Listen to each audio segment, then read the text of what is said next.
കോഴിക്കോട് പാളയത്ത് യുവാവ് കൊല്ലപ്പെട്ട സംഭവത്തിൽ ബന്ധുവിനെ കസ്റ്റഡിയിലെടുത്ത് കസബ പോലീസ്. വൈരാഗ്യമാണ് ക്രൂരമായ കൊലപാതകത്തിലേക്ക് നയിച്ചതെന്നാണ് നിഗമനം. കസ്റ്റഡിയിലെടുത്ത 22-കാരനെ പോലീസ് ചോദ്യം ചെയ്തു വരികയാണ്. കഴിഞ്ഞ ദിവസമാണ് പാളയത്തെ യുവാവ് ക്രൂരമായി കൊല്ലപ്പെട്ടത്. ലഹരി മാഫിയയാണ് കൊലപാതകത്തിന് പിന്നിലെന്നായിരുന്നു ആദ്യഘട്ടത്തിൽ ഉയർന്ന ആരോപണങ്ങൾ. എന്നാൽ ബന്ധുവായ യുവാവിനെയാണ് നിലവിൽ പോലീസ് കസ്റ്റഡിയിൽ എടുത്തിട്ടുള്ളത്. വ്യക്തിവൈരാഗ്യമാണ് കൊലപാതകത്തിലേക്ക് നയിച്ചതെന്നാണ് നിഗമനം. കസ്റ്റഡിയിലുള്ള യുവാവിന് മാനസികാസ്വാസ്ഥ്യം ഉണ്ടായപ്പോൾ കൊല്ലപ്പെട്ട ബിജുവാണ് ആശുപത്രിയിൽ എത്തിക്കാൻ മുൻകൈയെടുത്തത്. ഇതിലുള്ള പകയാണ് കൊലപാതകത്തിലേക്ക് നയിച്ചതെന്നാണ് പോലീസ് പറയുന്നത്. പാളയം പുതിയ കോവിലകം പറമ്പ് സ്വദേശി ബിജുവിനെ കിടപ്പുമുറിയിൽ കൊല്ലപ്പെട്ട നിലയിലാണ് കണ്ടെത്തിയത്.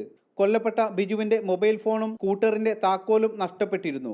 കൊലയ്ക്ക് പിന്നിൽ ലഹരി സംഘം ആണെന്ന് നാട്ടുകാർ ആരോപിച്ചിരുന്നെങ്കിലും പോലീസ് ഇത് തള്ളിയിരുന്നു. കൊലയ്ക്ക് പിന്നിൽ പ്രൊഫഷണൽ കില്ലർ അല്ലെന്ന നിഗമനത്തിലായിരുന്നു അന്വേഷണ സംഘം. ജനം, കോഴിക്കോട്.